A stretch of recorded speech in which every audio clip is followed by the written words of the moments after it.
Hello, my name is T Takes, and I'm going to be doing my AFC North predictions. Those teams include the Ravens, the Browns, the Steelers, and the Bengals.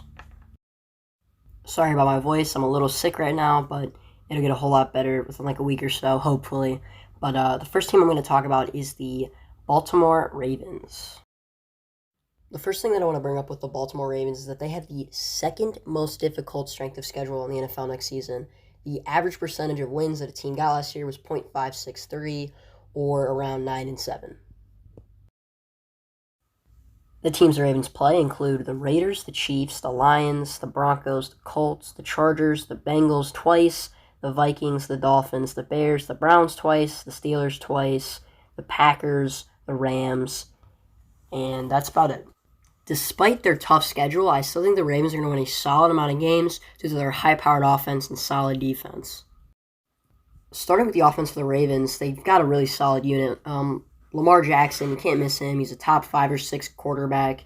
At the running back position, they did have J.K. Dobbins, but he recently went out with that ACL injury and will probably miss the year. So it's up, Gus Bus's turn to lead the offense. Their backup at the moment, or at least it's listed as Justin Hill, but I think Tyson Williams might slide into that spot by the end of the year. But definitely the weakest unit of this offense has to be the receiving core.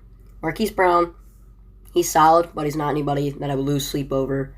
Sammy Watkins, same kind of situation. Devin Duvernay, he's a speed guy. He might be pretty good. James Prochet, he's not going to do much. Tylan Wallace, once again, you're not really worried about any of these guys. But Rashad Bateman, that is who I'm very high on. I really liked what I saw from him in Minnesota. He was a really good deep ball threat, and he seemed to have an incredible catch radius. And I didn't even know that Miles Boykin was injured, but he's a solid receiver too. But the receiving core is nothing to lose sleep over. I mean, if Rashad Bateman's as good as I think he might be, then you might have to put a little bit more into it. But, we'll see. And then on that tight end unit, they got Mark Andrews is probably about a top 5 or 6 guy. He's a really solid tight end. They got a backup in Nick Boyle, who's pretty good. I wouldn't really worry about the fullback in Patrick Ricard. I mean, he's solid, but it's a fullback. No one really cares. Their offensive line is pretty solid. But, we'll have to see how this run game works. That's what really is the bread and butter of this Baltimore offense. Is Lamar going to, struggle or not struggle to run the ball this year? I don't think it's going to be too different. I think it's going to be more of the same. But Gus Edwards, he's a goal line back. So I think it's definitely going to be tough to stop the Ravens anywhere near the goal line because they got Lamar and Gus Edwards and even Mark Andrews, who are all definitely red zone threats. And then out of that defensive unit, they also have a really nice defensive unit. I mean, on the line, they got Derek Wolfe, who's pretty good, Brandon Williams, Xavier Kelly, Calais Campbell. I mean, it looks like they have 3 tackles, like inside guys that are on IR. So that could be a problem. So either Broderick Washington or Justin Matabuke, I'm going to guess is how you say it, is going to have to step up for the inside for Baltimore. But I definitely don't think that's the strongest part of this defense. I mean, if you look at the corners, I got Marcus Peter, Marlon Humphrey, which is ridiculous. And Deshaun Elliott and Chuck Clark are both, at least competent at their position. So I think their secondary is very, very good. Their linebackers are solid, too. They got Tyus Bowser, Malik Harrison, Patrick Queen, who was really good last year. A lot of people wanted him to win Defensive Rookie of the Year, but Jeremy Chin had an incredible season. Pernell McPhee, he's been good his whole career. Justin Houston just got signed. He's been pretty good. So this defensive unit's going to be really good. On to the record prediction with the floor, my actual prediction, and the ceiling. Starting with the floor, I feel like this would require a couple injuries, defense to start to figure out how to, stop this Baltimore offense, and maybe those inside, linemen on the defensive side of the ball struggle, and the run, defense doesn't look as good. And I think the lowest this team goes is maybe like a 9-8 year, and I definitely think that includes injuries. I think that have to have somebody like Gus Edwards goes out, Marquise Brown gets injured, maybe a Watkins injury, maybe Ronnie Stanley or Kevin Zeitler misses more games than they should or something like that. Or maybe somebody like Calais Campbell, Patrick Queen, or Tyus Bowser, just an impact player gets injured. I feel like that's what would need to be required for them to have that part of a season. On to the actual prediction, I say 13-4. I'm really high on this Ravens team. Despite them having the second best schedule, their offense is ridiculous. There's no way around it. And it's going to be really tough to stop just how solid their offense is. I don't know if there's a single defense that I'd be confident to sit down and tell you that they're going to shut down Lamar. Not a single defense. He is stupid quick, and his arm can surprise people if you don't play it correctly. Gus Edwards is a pretty underrated running back. I don't think he's some super huge impact guy, but he's going to break a couple tackles. He's going to make a couple big plays. So it's going to be tough to play against this offense. And then the defense is good. It's a good unit. There's nothing too. There's no huge hole in this team that would make me want to put them at lower than like a 12-5 or 13-4 year. I think they're a very good team. And then for the ceiling, like the best they could do, I don't see really any higher than 13-4. Like they play the Chiefs, the Rams, the Browns twice, the Steelers twice. Like those are all teams they could lose to. So I'm gonna say the ceiling is 14-3. I don't see them going 14-3. I think 13-4, 12-5 is where I think they're gonna go. But I think the Ravens are gonna be a very good team this year. And then we have the Cleveland Browns, who come in at the 9th rated strength of schedule. The average percentage of the teams they go against is .518, or in last year's terms, about 8-8. Some of the teams the Browns play include the Chiefs, Texans, Bears, Vikings, Chargers, Cardinals, Broncos, Steelers twice, Bengals twice, Patriots, Lions, Ravens twice, Raiders, Packers. Starting with the Browns offense, obviously we got Baker Mayfield. He's been solid, but I've never been too terribly high on Baker. I know that he's got really good stats in play action, and he's got a hell of an arm, but I don't know, just something about him, it's a little off. He doesn't have that presence or, that kind of fear factor that puts into you. Like, no one goes, oh no, I'm playing Baker Mayfield this week. But other than that, Nick Chubb and Kareem Hunt is the best 1-2 punch in the league, and Dearness Johnson's pretty solid too. And then for the receiving core, Odell Beckham Jr., I'm not too terribly high on after that injury, but when healthy, he's one of the best receivers in the league, so we'll see how that goes. Jarvis Landry's been consistent his whole career, so I'm not too worried about him. Donovan Peoples-Jones, it looks like he's moved up in the depth chart. Good for him. He looked really good at Michigan. He's done solid so far, so we'll see. Rashard Higgins isn't too bad. He'll do his thing. I've never heard of Anthony Schwartz or Davion Davis, who's apparently suspended. So, they got a solid receiving core, but nothing too terribly crazy. So we'll see how that goes for them. And then at the tight end position, they got Austin Hooper, David Njoku, and Harrison Bryant. Austin Hooper was really solid last year. He wasn't exactly as good as they paid him to be, but he did enough. And David Njoku's been good his whole career. Not necessarily incredible, but good enough. And then Harrison Bryant, he did his thing last year, and it surprises me that he's still third on the depth chart. I thought maybe they'd move him up. I'm surprised that David Njoku didn't get cut or traded. I was kind of surprised to see that he made it to this team by the end of the season. And like I said with the Ravens, no one cares about fullbacks, but Andy Janovich is pretty good. And then they got maybe the best line in the league. Jedrick Wills did really solid. Joel Bitonio is really good. Shredder's good. Teller's good. And Conklin's good. So there's nothing I'm too worried about on this offensive side of the ball. And then onto the defensive side of the ball, the Browns got, for the line they got Myles Garrett, who's ridiculous. Malik Jackson, who's been solid. Jordan Elliott, I've never really heard of him, but we'll see. And then Andrew Billings is pretty good. And then they got Jadeveon Clowney. That's a solid line. I really wouldn't be worried about anyone other than Myles Garrett, but Andrew Billings and Jadeveon Clowney will both be solid run stoppers, and we'll see how Malik Jackson does.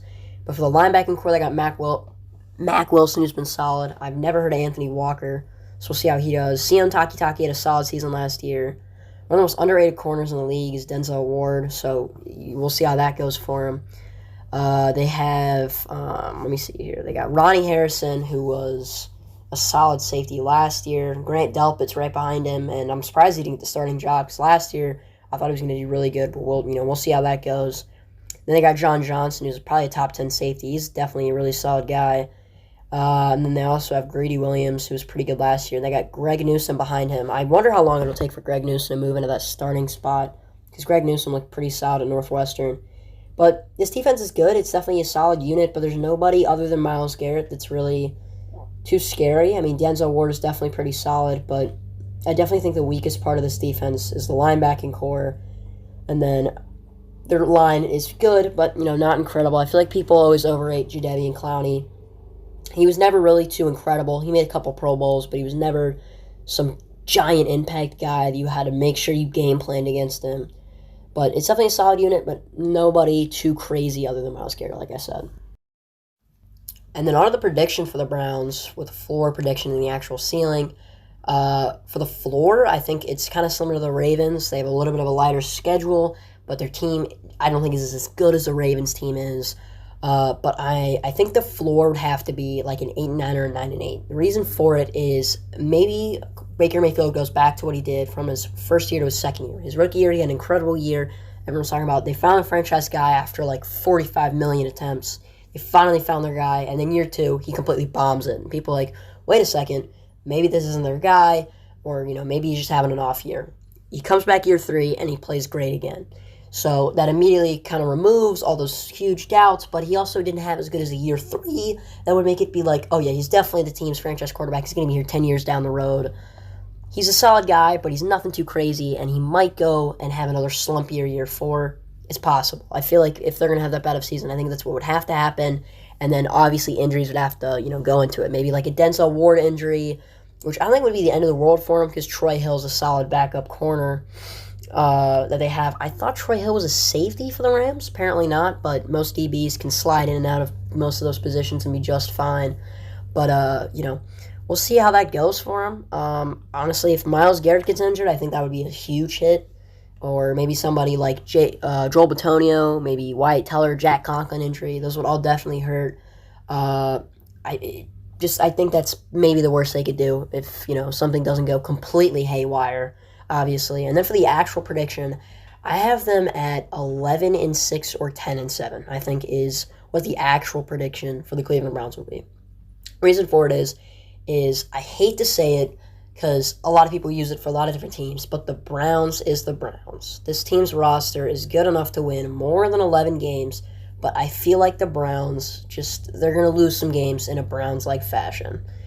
I think they open up the year kind of tough because they play the Chiefs week one. I mean, it's good to get your toughest matchup out of the way right at the beginning of the year, but at the same time, it's like you're not getting off on the right foot. You know what I'm saying? You'd rather play like the Texans week one and then the Chiefs, later in the season once you've built up momentum. But funny thing with the Browns is that they play Chiefs week one and then Texans week two. So week two, I honestly think that Browns go out and absolutely slaughter the Texans. Not only because they're a much better team, but because, they kind of always take out that anger that they had.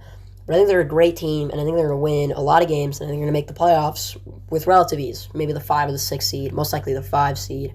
But they're definitely a solid team. And then for the ceiling, this would just be Baker takes that huge step, and their offense is just electric, and the defense is as good as it can be. And I'm going to say for the ceiling, maybe like 14-3. Like, they just don't lose games like in a stupid way, and they just do what they got to do at week in, week out. Third team I'm going to be talking about is the Pittsburgh Steelers. They have the hardest strength of schedule in the NFL with the average ratio of the team they're playing against, 0.574, or about 8-8 or 9-7 in last year's terms. The Steelers' schedule consists of the Bills, the Raiders, the Bengals twice, the Packers, the Broncos, the Seahawks, the Browns twice, the Bears, the Lions, the Chargers, the Ravens twice, the Vikings, the Titans, the Chiefs, and that's about it. Starting with this Pittsburgh offense, you got Roethlisberger, the quarterback, and honestly, I'm not high on him even a little bit. His arm has deteriorated very fast. I mean, he had elbow surgery last year, and it really showed in his play. Most of his touchdowns were just check downs or little plays with the receiver or the running back really made the play. He's not good. There's no way of dancing around it. He's competent, like he can get you to the finish line, but he's not going to do much else. He's not really going to be all that great. But someone I am high on this team is got to be Najee Harris. I was a huge fan of him at Alabama, and I feel he's going to be very, very good.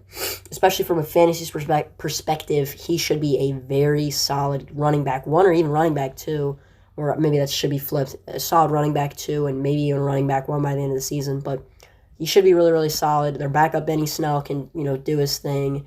Benny Snell, I don't think, is going to get too many snaps. This Najee is definitely going to be the goal line back as well. He's an absolute tank. But the receiving core, they got Deontay, Juju, and Chase Claypool are all very good receivers. None of them are, super crazy, but all of them are definitely pretty solid guys. And then they got James Washington, who's pretty good. And Ray McLeod, I believe, is their punt returner. He's pretty good, but I haven't really seen him get too many pass-catching snaps. Tight end, they got Eric Ebron. He's solid. I really liked Pat Freiermuth. He looked really good. I can't remember which team they were playing. I think it might have been the Lions, but he made a couple nice catches in the preseason games. Once again, no one cares about fullback. And then their offensive line. This is what Steelers fans like to just ignore is the thing. Their offensive line is not good. Who is Dan Moore? I have Kevin Dotson's all right. I've never heard of Kendrick Green. Trey Turner's solid. Who the hell is Chukwama Okorafor? BJ Finney, I've heard of him, but he really didn't do much for the Bengals last year or the Seahawks when he was on their team. I've never heard of any of these guys. Like, this offensive line unit is just not good, which I think is going to make Najee struggle a little bit. But Najee, like I said, is a goal line back. He's a big dude. So luckily, since the Steelers picked him up, the offensive line is going to be a huge issue. It's going to be an issue for him because they're going to be guys getting to him a little bit quicker than he might like. But Najee's a big dude. He's going to shove people off no matter how quick they get to him. But that offensive line is definitely a concern. When Ben Roethlisberger can barely throw the ball downfield, he's got no time to throw it because of the offensive line. I think this offense is going to struggle. I think they're going to be competent, but I don't think they're going to be incredible on offense. And then on to this defensive unit, which everyone loves the Steelers defensive unit. There's a couple problems with it. A lot of people, for some reason, always overlook them, and I kind of get it a little bit. The Steelers defense, historically speaking, has always been very, very good. This past decade, if you had to pick one defensive group over a decade, I don't think any single human being would take anyone other than the Steelers, maybe the Legion of Boom, maybe one of the Ravens defenses, but this team would definitely be in the talk, or this, decade worth of team. But right now, it's the weakest unit they've had this decade. I mean, well, that's not saying much, it's only last year, but the past 10 years, this is easily the weakest unit they had. I mean, it's a solid defense. It's a good defense. It's a top 10 defense, yes, but it's not absolutely incredible. I mean, TJ Watt is absolutely ridiculous. No one's questioning that. Cameron Hayward's very good. Stephon Tuitt's good, but Stephon Tuitt's going to miss the first, 6 to 8 weeks, which is a huge issue. Of course, Wormley is nobody to write home about. Neither is Tyson Alawu or Isaiah Buggs. Cameron Hayward is already pretty good. I've literally never heard of Isaiah Loudermilk. That is an incredible name. But, I mean, where the bread and butter of this defense is ridiculous. I mean, TJ Watt, Devin Bush, Joe Schobert, Alex Highsmith, Melvin Ingram, Robert Spillane. That is a just disgusting group of linebackers. That's very, very good. But here's the part that everyone decides to forget about on this Steelers defense, and that's the cornerback room. I mean, last year they had Mike Hilton, Joe Hayden, Steven Nelson, and Cameron Sutton was their cornerback four. And that's a ridiculous group. That's probably the best cornerback room in the league. And now they are down to just Joe Hayden. Mike Hilton is now a Bengal. Steven Nelson is now a Philadelphia Eagle. Yeah, that's a problem. I think they're going to struggle a lot more than people are used to. And it's not going to be it's not going to be their defense is incompetent. They're going to be losing every game because they can't, hold on to a lead. They're still going to have a solid defense, but people are overlooking kind of the biggest issues here. Their defensive line is not really that great. I mean, Cameron Hayward's not getting any younger, and Stephon Tuitt's going to miss the first couple weeks. It's really that linebacking core that's the whole thing. If that linebacking room struggles to, maybe get to the quarterback or maybe to stop the run, or they're not doing great against the pass, they're going to lose games. I feel like people just decide that it's impossible for the Steelers to have a losing record because of Mike Tomlin, who hasn't had one yet. But if you look at his rosters, he's had no reason to. There's never been a team that he's had where you were like, yeah, that team's going negative. He's yet to have a team where you look at it and go, that is not a good team, no matter how good the coaching is, they're not going to be that good. Everyone knows that Bill Belichick is the best coach right now. Everyone knows that. And he went negative last year because the Patriots were terrible. They were not a good team. They had literally no talent on that team whatsoever. The fact they went 7-9 is a damn miracle. This team, I don't think Mike Tomlin is as good as a coach, and I think the Steelers team is definitely a little better. But I mean, they have the hardest strength of schedule in the league. They're not like last year where they won 11 straight games against Mickey Mouse teams and then had that streak snapped by a 7-9 Washington team and then lost to Ryan Finley, the Bengals' third string quarterback on Monday Night Football. You're not going to get away with that anymore. It's that simple. I do not think the Steelers defense is anywhere as good as people think it's going to be. And then on to the record prediction for the Steelers team. As much as I had that whole rant about how they're a little bit overrated on the defensive side of the ball, but I definitely think this is still a good team. And I think with the floor, it's tough because the Steelers play a lot of really good teams. They play a lot of good teams. I mean, they have the hardest strength of schedule in the league. There's no getting around that. It's not an opinion thing. It's stats. So, I mean, I don't think they're going to be incredible. But I think this floor isn't going to happen. It's just like how I have every team's prediction, floor and ceiling. Floor and ceiling are like, that's worst case and best case scenario. I do not think the Steelers team is too terrible. I think the absolute floor would be something like 5-12. That would be if they just I don't know, blow it up. They just have a lot of injuries, and the offense is slow. They're not, getting down the field, making plays, and that defense just isn't as good as people expect it to be. I don't think they're going to go 5-12, but it's possible. And then on the prediction, this is a bit of a hot take. I think the Steelers are going to have their first negative record with Mike Tomlin. I think they go 8-9. I think they barely go under positive, and I think they miss the playoffs. And, the reason for it is this team is just, it's all right, And I think that 8-9 record shows that. I think they're better than 8-9. I think they have a good enough roster to win more than 8 games, but they're playing very good teams. They play the Chiefs, the Packers. They play, who else do they play? They play the Chiefs, the Packers. They play the Browns twice. They play the Ravens twice. They play the Bengals, were able to beat them last year with their third-string quarterback. I don't think they walk through all the way to the playoffs because of some big run that they have. They don't have a single run during the season where you think, they're just going to go on a couple win streak here and it's going to push them into the playoffs. I don't think they have a single run like that. So I don't think they're going to be that incredible. So I'm going to say my prediction for the Steelers is 8-9. And then for the ceiling, this would be best case scenario. The offense looks great and the defense seems to not even have a bit of a hiccup, not even a little one. Like, who cares that Stephon Tuitt's gone? Who cares, that we're missing 2 of our best, players on defense? And I completely forgot to mention Minka, who's an incredible safety. Maybe Minka has a just ridiculous, year. Tremaine Edmonds steps up and does really good himself. But I think the absolute ceiling of this team is 11-6. I don't see any higher than 11 wins for the Steelers team. They're a good team, but they play a lot of teams that are better than them, and I think that is what the downfall of this team is. And I feel within the next 3 to 5 years, the Steelers are not going to be good, like not even a little bit. Unless they find somebody to replace Big Ben, super quick, who knows the offense, and, kind of gives you a little bit of fear, because even though Big Ben's not as good as most of the players that you're going to play against, he's still a smart quarterback. He's still going to make the right throw most of the time, and he can pick apart a defense if you give him the opportunity to. So, we'll see how the Steelers team does, but I think the ceiling's going to be 11-6. The fourth and final team up is the Cincinnati Bengals, who are tied for 6th in strength of schedule with a ratio of 0.529, or in last year's terms, around 8-8 or 9-7.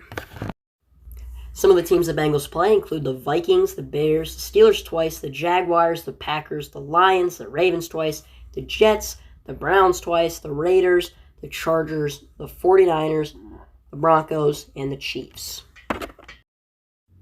Starting with this Bengals offense, the Bengals offense has got to be one of the more underrated offenses in the league.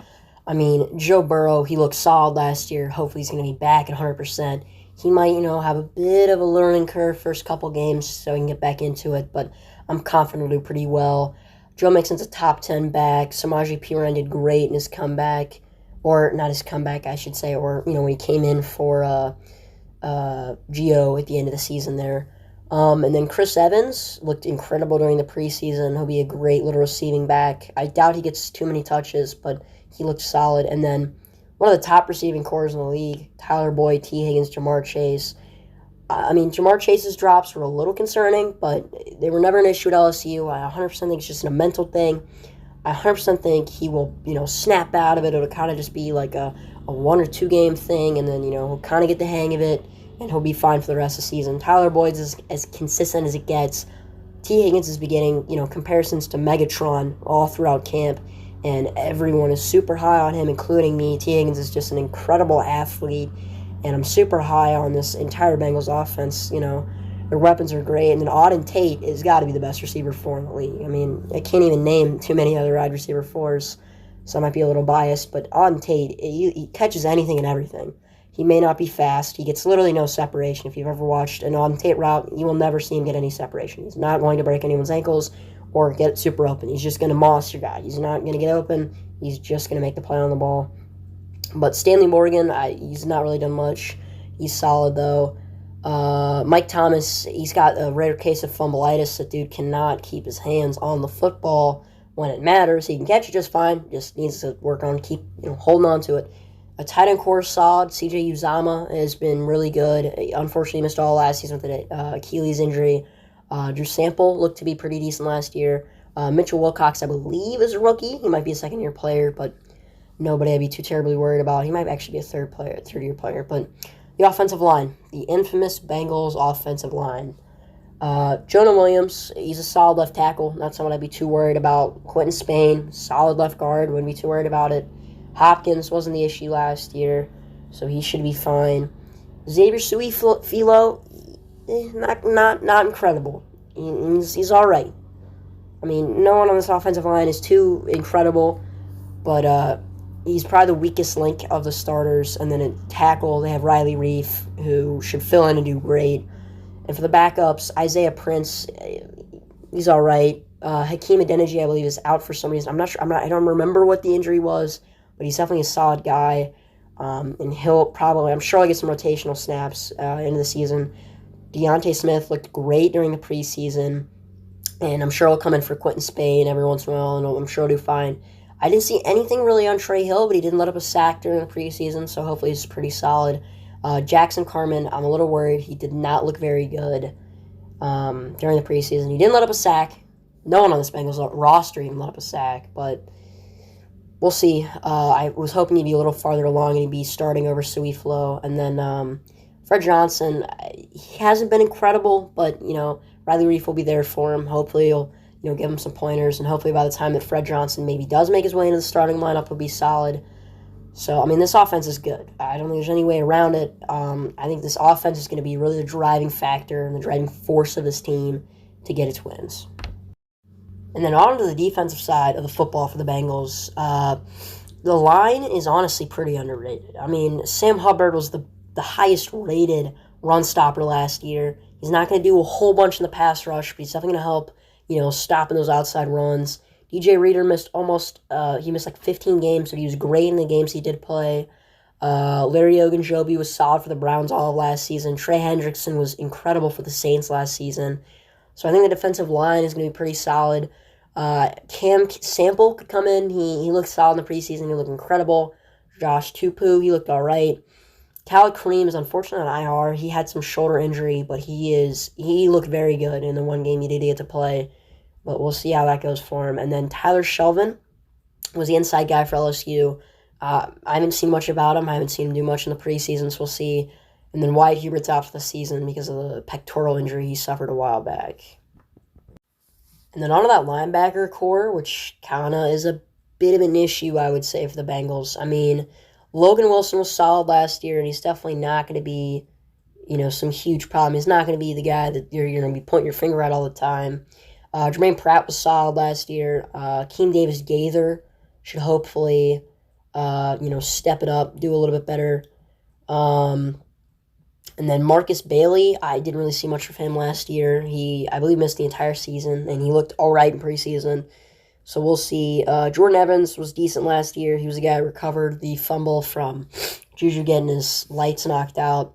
Unfortunately, Joseph Osai is most likely going to miss the entire season with a MCL injury, which is really unfortunate because he looked really good in his game against the Tampa Bay Buccaneers. And then Darius Hodge was the unsigned free agent guy who looked really good. On to the corners. Trey Waynes was ruled out for week 1, so I believe, what will it be? I think Mike Hilton will end up starting over him, and then our slot guy will most likely be Darius Phillips. And then for the other corner, Chidobe Awuzie, and his backup guy will be Eli Apple, so we'll see how that goes. But this quarterback core, it's pretty solid. It's nothing to really write home about, but Mike Hilton's definitely a good guy, is definitely a solid guy. Trey Waynes was good with the Vikings, and Chidobe Awuzie was pretty solid with the Cowboys. Eli Apple wasn't incredible, but he's a decent depth piece. Jalen Davis was the guy. I believe he was in the XFL, and he was really good there, so we'll see how he does for the Bengals.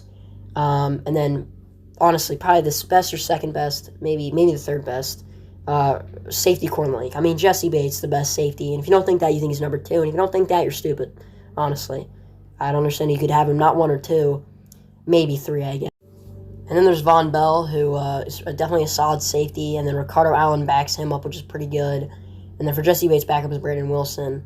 But the safety core is really, really good. That's 3 top safeties. I mean, Von Bell would probably be like a top 15 guy, and maybe Ricardo Allen would be like top 18. But Jesse Bates is easily top 3. So this defensive unit's definitely pretty underrated, but it's definitely not, super crazy because that linebacking core is a bit of an issue. I feel like against the run, this defense is not going to be much better than it was last year. I think it'll be better, but not, a whole lot better. Same to say about that pass defense. I think the pass defense will definitely be better, though. I 100% think that will be better. Mike Hilton is a huge upgrade from Darius Phillips, and Chidobe Awuzie is an upgrade from, I don't even remember who the Bengals' second corner was last year. It was Darius Phillips. Oh, it was William Jackson was a cornerback one, so that was a bit of a loss for sure to have him go. But I think this cornerback room will definitely be improved. On to the record prediction for the Cincinnati Bengals. I have their floor pretty similar to the Steelers' floor. I have it at around 4-13 or 5-12.